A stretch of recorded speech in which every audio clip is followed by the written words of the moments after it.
All right. Hi, everyone. Hello. Welcome. Um, Thank you all so much for joining us today. I know people are going to start trickling in, so we'll just take a minute. I'm going to share some things about the webinar today and just kind of make sure everybody's feeling comfortable and ready to go. So just a couple notes from me before we get started. We are really excited to talk to you today about the tools and features to help students build portfolios, plan career pathways, and develop essential 21st century skills. I'm very happy to be joined by Discovering Careers author, Dr. Candy Ho. And I will take a minute to properly introduce her in just a second once we make sure everybody's joined us today. So just a couple things to start. First of all, thank you for everyone who shared questions during the registration process. We've curated this presentation based on all of the wonderful questions and comments that you submitted during the registration. So we're hopeful to address all of your questions today. And if we don't, we will be in touch. So you are currently you're muted with your cameras off, but we do hope to have an interactive session today. So anyone and everyone is welcome to come off mute to interact with us. But you're also free to utilize the chat feature as we go through this presentation. If questions come up, you'd love for us to elaborate further, please don't hesitate to also utilize that chat feature. So all of our attendees today will receive digital access to the new Discovering Careers. This is the most up-to-date program to help middle school students begin their career exploration. So you will be contacted by your GW educational consultant who will provide you with 4 months of free access, and then they'll be able to support you with any other classroom needs. This webinar is also being recorded, and it will be available to watch on demand. So we know there's so much to cover, and we're only kind of scratching the surface with this first session together. So be on the lookout for future webinars, and we'll also have some opportunities to have a vote to see what we can cover in our next session. All right. So I am very excited to take some time to introduce Dr. Candy Ho, the new author for the 11th edition of Discovering Careers. So Candy is an international award-winning career development educator and scholar whose expertise has been recognized through keynotes, media appearances, and consulting work. She currently serves as a Chancellor's Chair and faculty member in Educational Studies at Kwantlen Polytechnic University, where she integrates sustainability and career development in teaching and research. Candy also teaches in Career Development Practitioner Program at Douglas College and serves as past chair of CERIC. It's a national organization advancing career development in Canada. So prior to becoming a faculty member, Candy has worked extensively in university student affairs, such as first-year experience and student transition, campus and residence life, career and volunteer services, cooperative education, academic advising, and university advancement. So committed to global engagement, she advocates for inclusive, future-focused career practices and regularly contributes to national strategies, international conferences, and scholarly publications. So I'll take just a moment, Candy, if you'd like to take a moment to welcome everybody. Hi, everybody. I've been busy on the chat. Just to say it's so nice to see familiar names and then make new friends as well. And we're going to have a really quick 45 minutes together. And Katrina and I were already thinking there will be future sessions if we don't get a chance to answer your questions or to continue the dialogue. So thank you so much for coming. And thanks for those watching the recording after this. All right, wonderful. Thank you, Candy. So I just want to take a minute to truly introduce you to Discovering Careers. So Discovering Careers is the most up-to-date program to help middle school students begin career exploration and practice the skills needed to succeed in high school and beyond. This 11th edition has been updated to reflect changes in the workplace, including topics such as workplace environments and expectations, technology advancements, transferable skills, and methods of professional communication. In addition, students will learn valuable money management skills to help them grow towards independence. So offering this first step for younger learners gives them time to explore career opportunities with less stress of an impending deadline of high school ending, and a chance to envision what kinds of classes, clubs, or experiences they'd like to plan for in high school. So, Candy, we'd love to hear a little bit about why you took on this project. Yeah, thank you, Katrina. I'm going to be really honest. I never set out to write a textbook. It hasn't been on the bucket list, but it's one of those things where plan happenstance strike. And many of you are in career development, so you'll know the idea of chance events. And what happened was a mentor of mine, Brian Hutchinson, wrote the textbook designed for high school, also with GW, and recommended me for this. I said yes without fully knowing where it would lead, but I'm really glad it did because it turned out to be one of the most beautiful writing journey that I've been involved with so far. I would say, looking back, one of the things that I advocate strongly in my work consistently, I think, every other table or networking event that I get to be a part of, I'm always talking about we need to stop asking kids what do they want to be when they grow up, because we need to change the way we have young people talk about careers. And the fact that we might not know, they might not know all the occupations that are out there, nor do we. It really doesn't it does career education a disservice when we ask them, a singular answer. What do you want to be? One of the other hats that I wear, as Katrina mentioned, is I'm part of SARIC. I'm on the board as the past chair, and SARIC is Canada's not-for-profit organization focused on career development. I get interviewed a lot about, how do we help youth have career success? And what we know from decades of research is that career trajectories, they're non-linear. And in our lifetime, most of us will move between 20 to 30 jobs, and that number is going to continue to increase because many of the jobs, they might not even exist yet. So the question that I think I think about almost every day is, why are we still asking young people choose a single path so early when we don't do it ourselves? So this book allowed me to put my money where my mouth is, essentially. So I got to help update that outdated narrative to move away from one track thinking, and you'll see some of the elements that we're going to share today. I think it's more hopeful, it's more realistic to support students as they explore who they are and who they're becoming, and what's possible. And I think in the next slide, Katrina and I will walk you through the table of contents as well. So back to you, Katrina. Yeah, perfect. Let's pause and just take a look at the updated table of contents. So Discovering Careers is organized in a sequence that logically guides students through their career journey from exploration to career readiness, the job search, succeeding in the workplace, and growing towards independence. So the new sequence now emphasizes the exploration of personal traits, interests, and strengths, all of which are important factors for career success, and all in the very first chapter. So middle school students are encouraged to make a plan for what they want to study in high school, encouraging them to participate in CTE to help them achieve their goals. So Candy, tell us a little bit more about this intentional reorganization. Hmm. I may nerd out a little bit here, but when I advised the table of contents, the editorial team and Peggy Shelton is here. Thank you for all your hard work, Peggy. We spend a lot of time thinking about the order because it's the story that we want the book to be able to tell. So we know that career exploration, as I mentioned earlier, it doesn't happen in a single moment. It's across the lifetime. And it's really important for us to instill and inspire the message for young people that are still forming their sense of identity, is that you don't have to pick one option. You have your entire lifetime in front of you to engage, to explore, to look at multiple options, and to try something that fit. And if it doesn't, try again. So that first unit that Katrina talked about, it is all about them.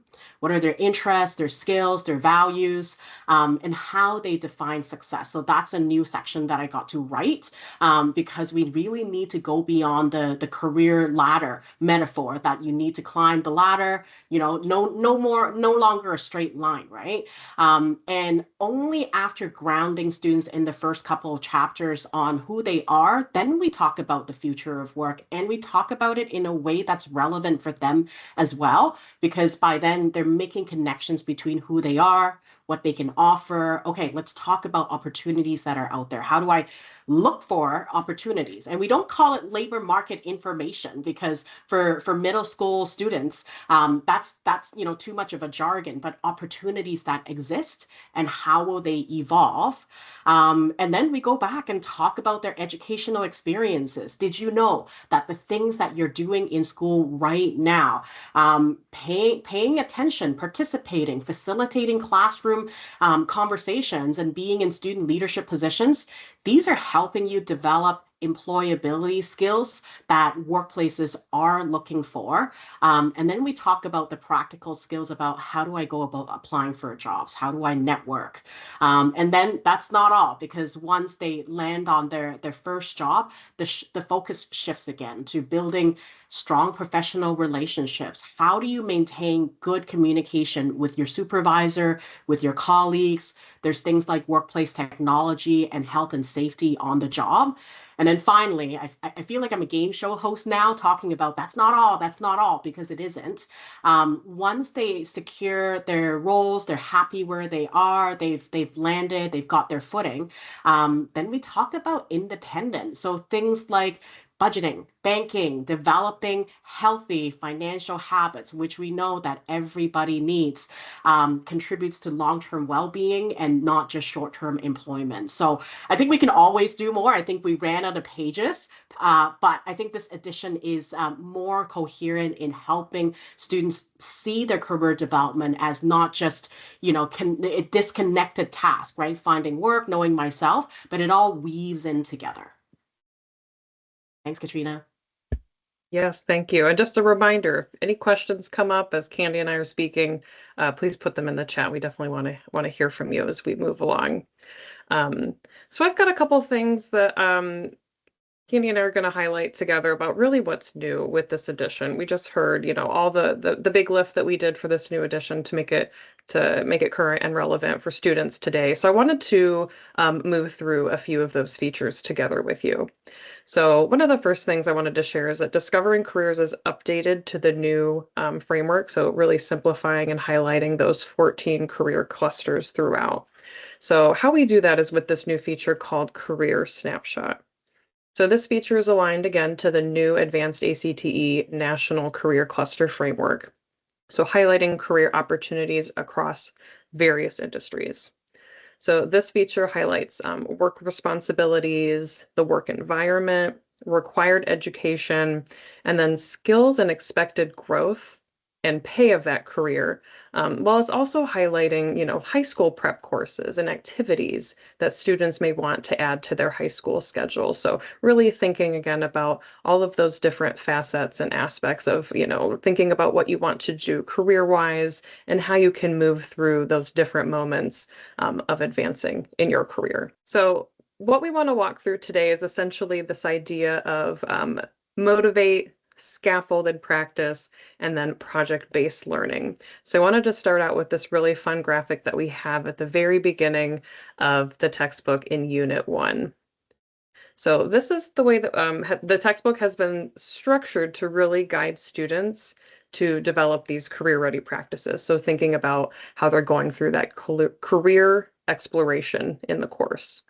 So as we build up from, a larger real-world project, the first step is to motivate students. And I know we had a couple questions on how do we do that? How do we get students motivated and thinking about, their next step in their career journey?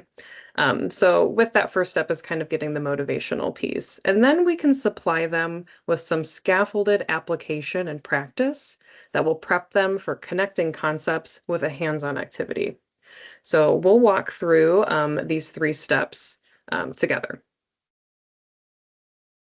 So the first one is motivating. So in Discovering Careers, students are motivated with new unit opener student stories that include real-world applications of chapter concepts to really help students envision their path to career discovery.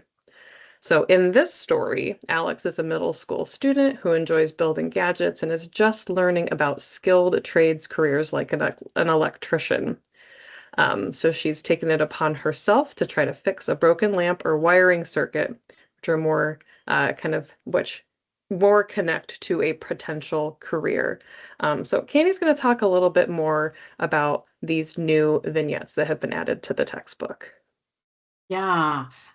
In my class, when I teach, wherever I teach, I use a lot of stories because I think it's a really powerful teaching tool.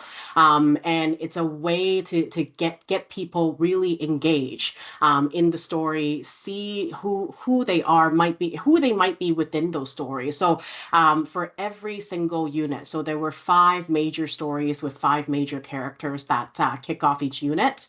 And it's actually one of the parts that I'm most excited about because, especially for young people, I think that before students can imagine their possible futures, and futures is plural, so multiple possibilities here, they need to see themselves in the present. So these stories bring us to the present. And I have found that in my research, when talking to educators all around the world, actually, that teach career ed, sometimes the disengagement comes from the idea that career ed can be very abstract, very distant and disconnected, and students don't see that connection. So stories is a way to get in on that. So we design these stories very intentionally, and they're designed to be accessible for students navigating questions about identity, uncertainty. They're curious about something, but they don't necessarily know how to engage in that exploration. They're meant to feel real. So they're not necessarily the typical success stories, right? They're a little messy, they're a little unfinished, just like career exploration actually is, because it's really important to normalize the uncertainty and tell them that it's okay. So, for educators that are interested in this component, one of the things that if I were in your shoes that I'd like to do is open it with the story, and then instead of asking students, what job do you want? We turn the conversation and say, where do you see yourself in that story? What are some of the elements? Can you identify with some of the curiosity, some of the struggle that comes with it?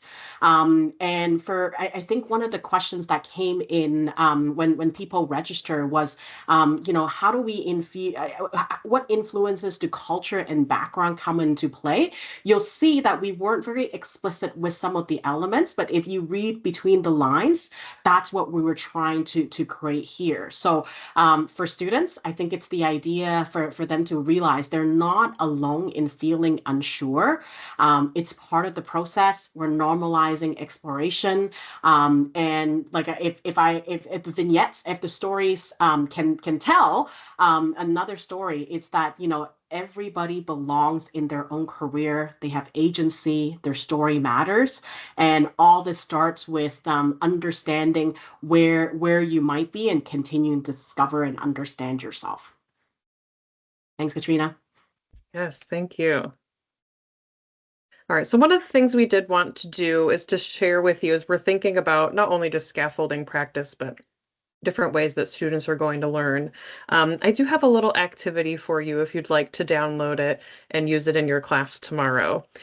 So this activity comes from the Discovering Careers workbook. I'll also share the link in the chat in just a moment. But I wanted to let you know that this course does offer a print and digital version of the workbook. So it's just another way to kind of offer that applied practice for each chapter.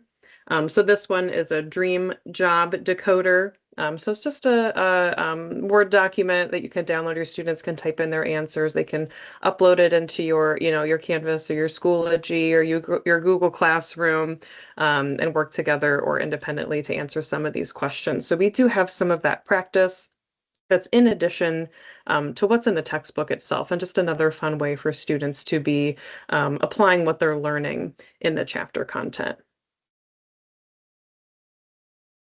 So again, starting to or continuing to build on that scaffolding practice, I wanted to share a little bit more about our lesson reviews and practice activities. So this textbook offers lesson review and practice activities at the end of each lesson, and they're aligned to key learning outcomes that really help to aid students as they prepare for project-based learning activities that'll come next. So I wanted to share an example. So in this one, students have just read through lesson 13.1, which is called What is Communication? So they've learned about the communication process, types of communication, listening skills, and then how to give feedback. So now, after this lesson's done, they can take a break from reading, or maybe they're listening to a lecture.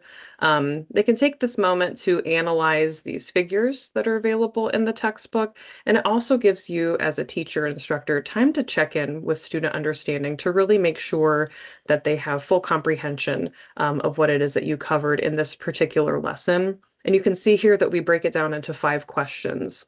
So we have 5 questions here to be able to check that understanding and comprehension of each lesson.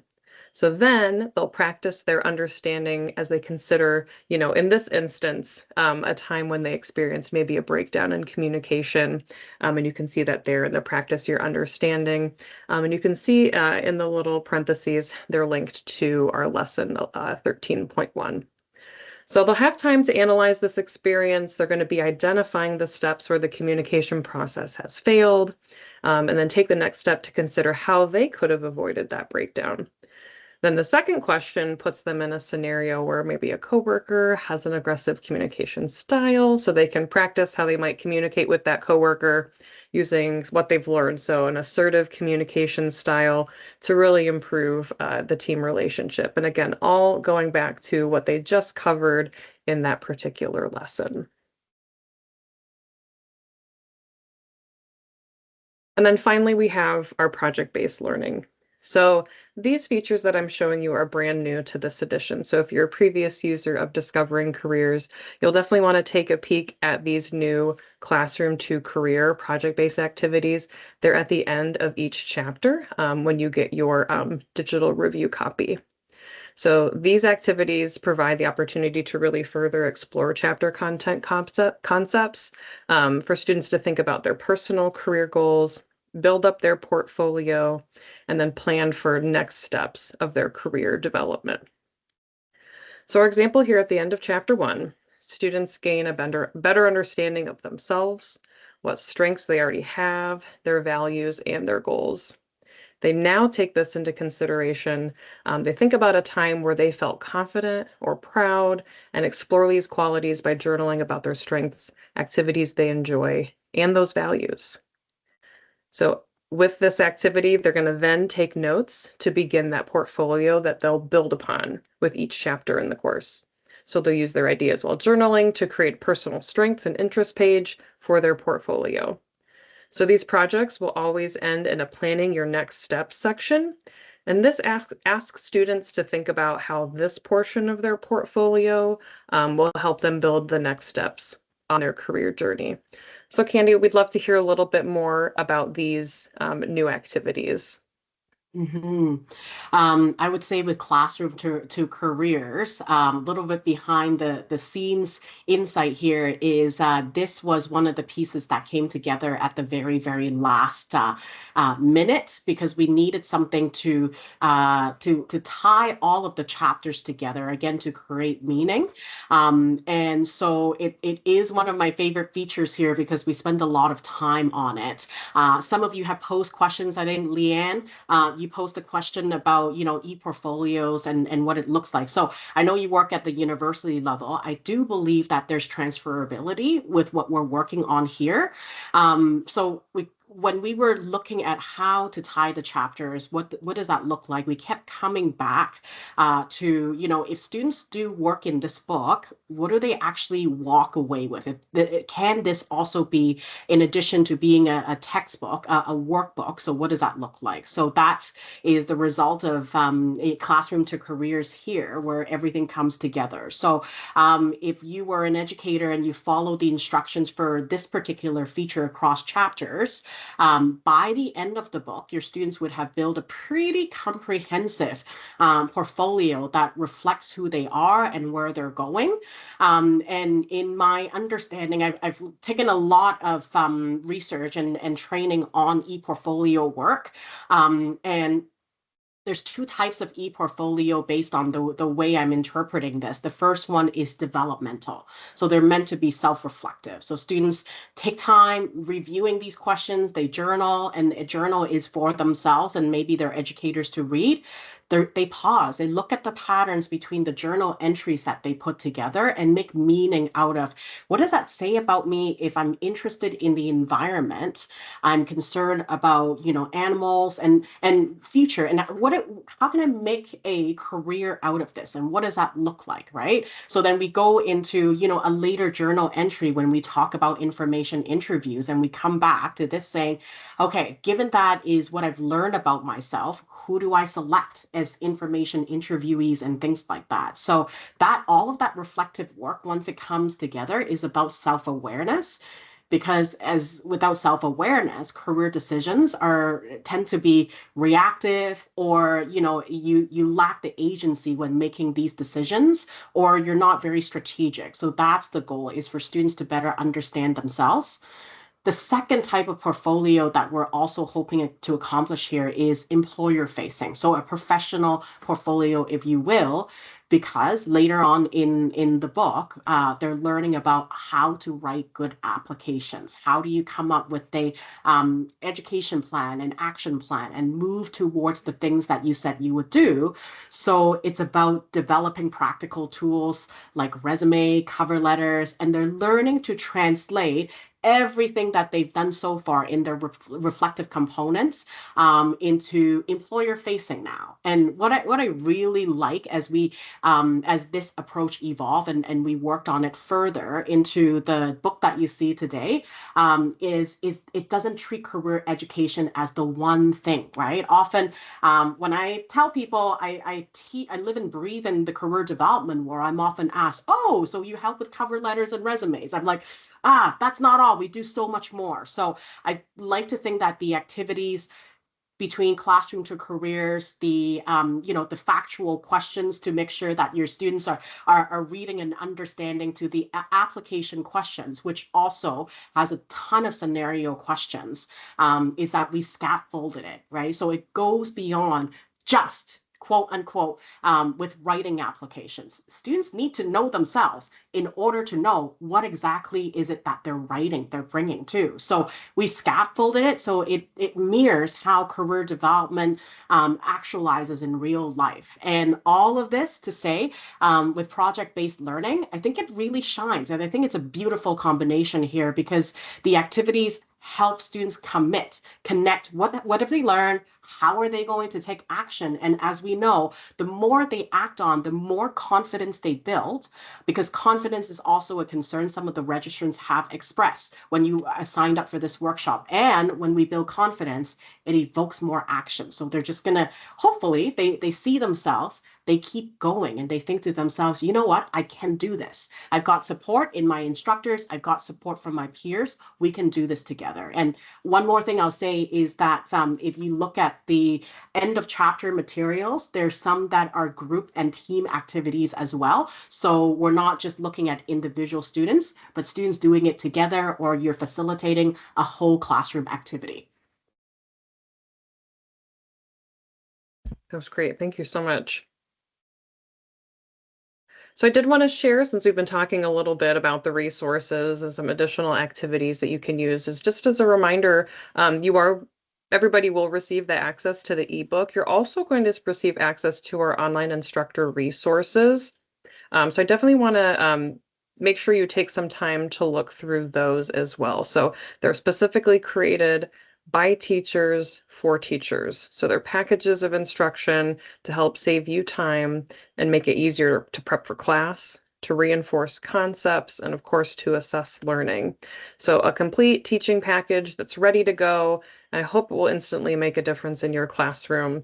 You can expect lesson plans, assessments, PowerPoints. We have a new test generator software called GW Assessment you can see here. And then, of course, Answer Keys writes all of those questions throughout each lesson and chapter and your workbook as well. So as you're taking time to look through the ebook, make sure you check out all of the additional resources that we've provided for you so you and your students can be classroom ready.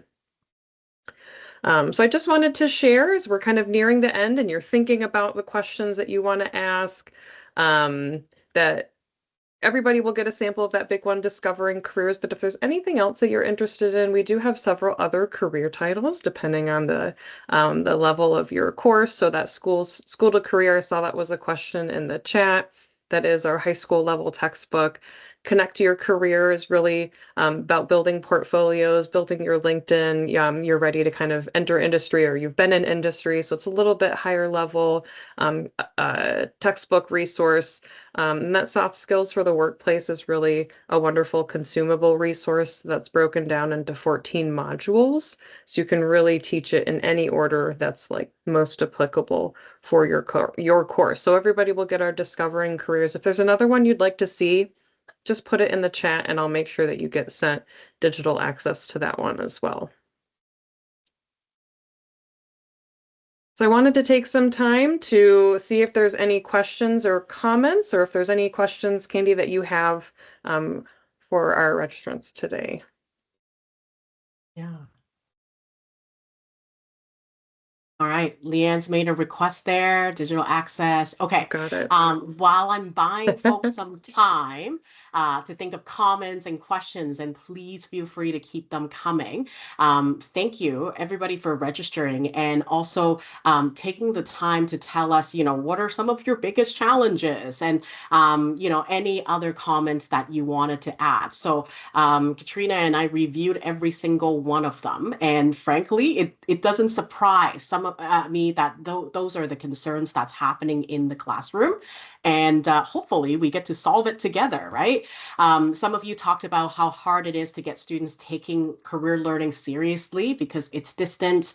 Others have mentioned, there's a lot of pressure for students to choose what they want to be when they grow up early. So we've already talked about that. I've got this person, how to combat how every student wants to create apps or build video games as a career. We had a good chuckle about that. I think that's awesome. There's also concerns about, how do I get students engaged? How do I build their confidence and time, right? Sometimes career education is peripheral to the more traditional academic subjects. So trying to make this meaningful with limited space and engagement. So all of this, thank you so much. They're fair, they're extremely valid comments, and we hear you.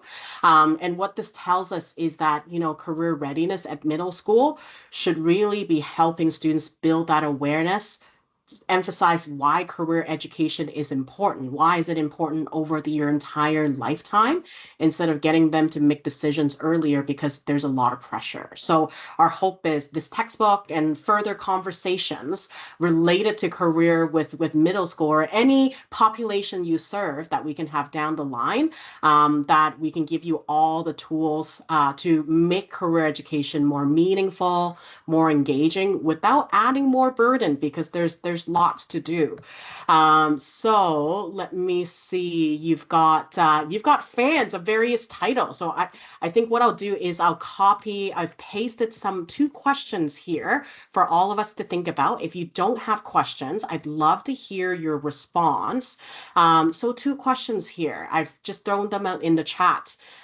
Based on what you've seen in the short time that we have today, how do you think this textbook and the features that we were able to incorporate can help you, can support the way you teach careers? And what might be missing? Because I'm gonna compile a list because the next edition, I'm already thinking about what is the next edition in 3 years to come, right? The world is always changing. And then the second question, not so much related to the textbook, but in thinking about your own classroom, tell us about challenges and successes that you've had when it comes to helping students build their success. So I know that this is it's often takes courage to unmute yourself and talk. So you're more than welcome to type. You're more than welcome to talk, whatever works. And Katrina and I will be here hanging out.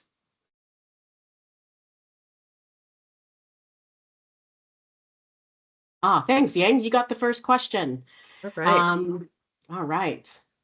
Given the current career market, uncertain, competitive, yeah, anxiety producing. We see that in our university students at KPU.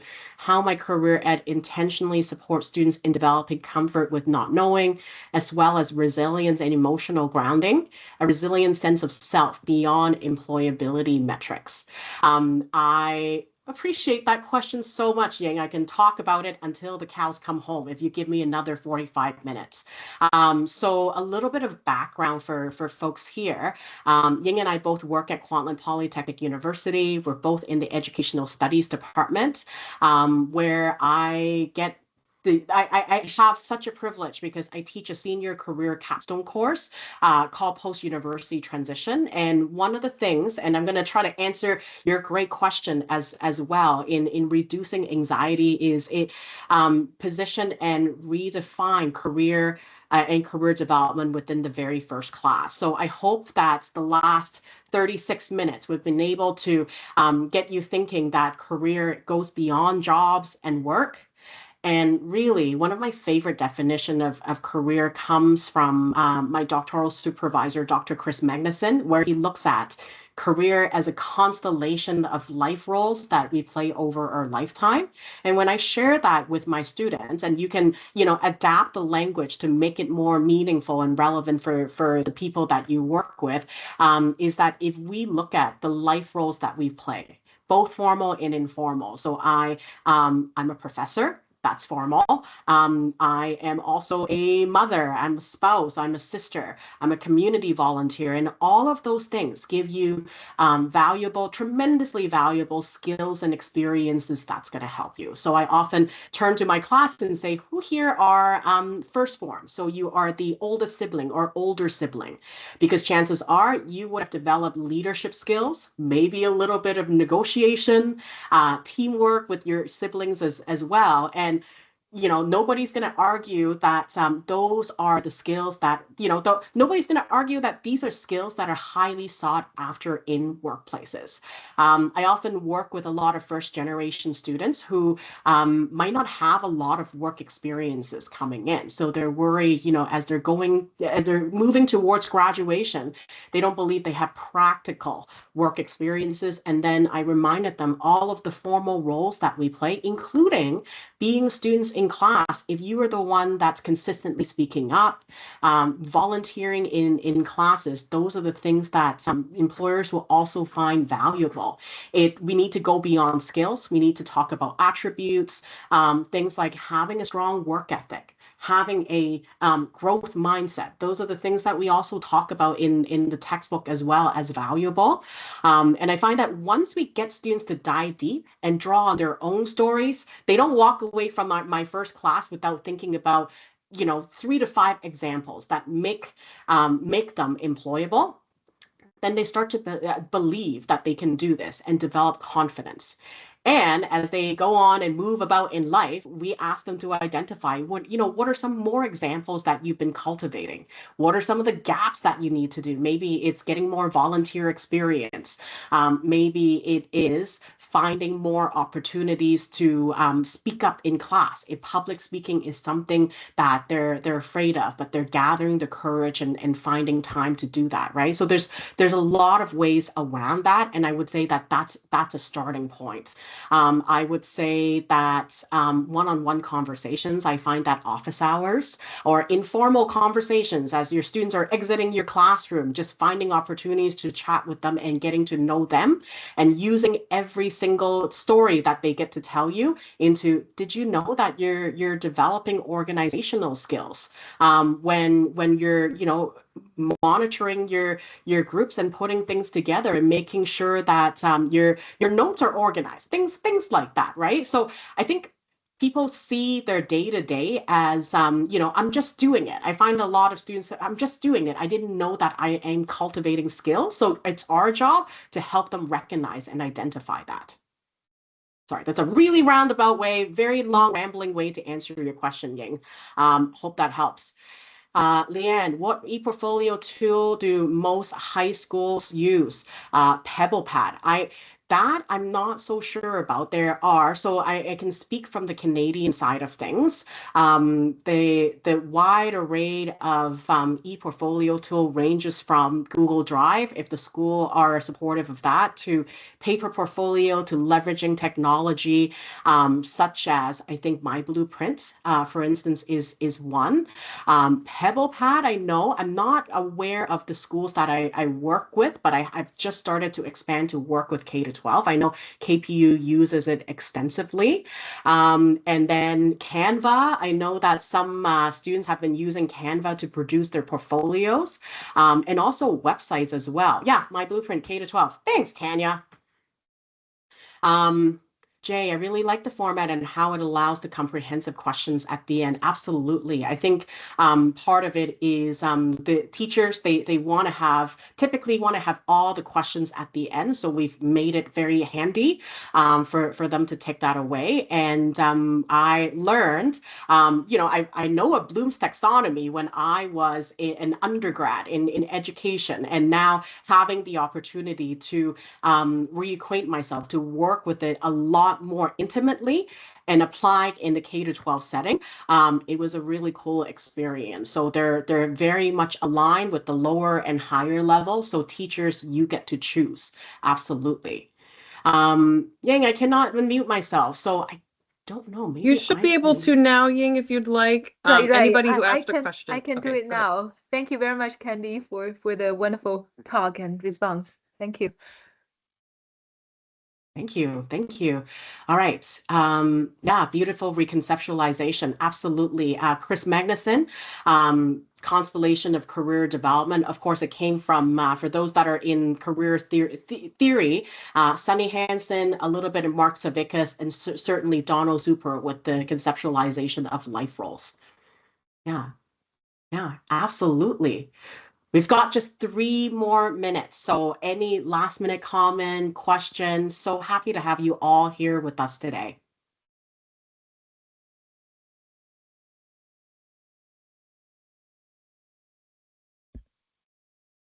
Please feel free to share any questions or comments. I'm just going to move on to our last slide, just so we have a moment. Do not hesitate to reach out to Candy. Do not hesitate to reach out to myself. I mentioned that you'll all be receiving access to the full digital ebook of the Discovering Careers. So be on the lookout for that. Oh, Lebo, we missed your question. What about cultural differences? And then Peter, how do we support students? So maybe if you can type and be more specific about, both what about cultural differences? And I think cultural certainly plays a role. Cultural heritage, family, worldview, they all come into play. So in the beginning, when we have students talk about, their values, part of that activity is also wondering, where do they come from? How does that align with the way you're looking at, your own career success, and what does that look like? And you'll certainly see that in the questions as well when we talk about students needing to negotiate their identity. And keeping in mind, this is a middle school student book as well. So we focus more on, who they are, what are their values, how do they discover their values? And those are the conversations that we're hoping teachers will continue on that end as well. How do we support students to help them manage and negotiate other influences, such as parental and family expectations? Oh my goodness, that brings me back to my academic advising days, where half of my job involves coaching students on how to have those conversations, right? Yeah, and Lebo, your follow-up, Asian families want their kids to be in certain professional areas which may not be their own interest. And that's also why the book focused so much on what are you curious about? What are you hoping to explore? Because coming from an Asian background myself and having experienced some of these tensions myself and in people that are within my family, a big part of it is what homework have you done to find yourself looking at a different path. And so I tell the people I coach, we all become little career researchers, little and big career researchers on like, what is it that interests us? Because without that information, you can't make a compelling case to your family influencers to say, this is what I've been curious about. And I know you may not be fully supportive or, when you're asking for them to be supportive, what is it that they need to know? So we talk a little bit about negotiation. The e-portfolio pieces have the reflection to build cases of like, oh, why are you interested in this? What is it that you need to find out more in terms of evidence, and who do you need to share this with so then they can be supportive along the way? And I think in middle school career development, we continue to focus on exploration too. So maybe part of the journey is advising students to look at both possibilities, and then saying, you know what, I'm looking at both, the one that I'm supported in, the one that my family does not know about yet. How does that come in together? What are the overlaps and commonalities? So hopefully we find a way in. Yeah, thanks for bringing me back to my academic advising days. All right. I'm happy to stand for a couple more minutes if anybody has any last minute questions, but we can wrap up our session. I want to thank everybody so much for attending. I will love to hear your feedback. I'm sure Candy will too on the textbook when you get a chance to review that ebook and the instructor resources. And Candy, I'll let you have the last word before we close out. Yeah, just to say thank you so much, everybody, for coming. It is my very first book. It is my very first textbook. And so to see, names that I recognize within my KPU circle and beyond, as well as new names and having you engage in such great questions. If we have more time, would love to have further dialogue. So looking forward to more conversations, and let's stay in touch.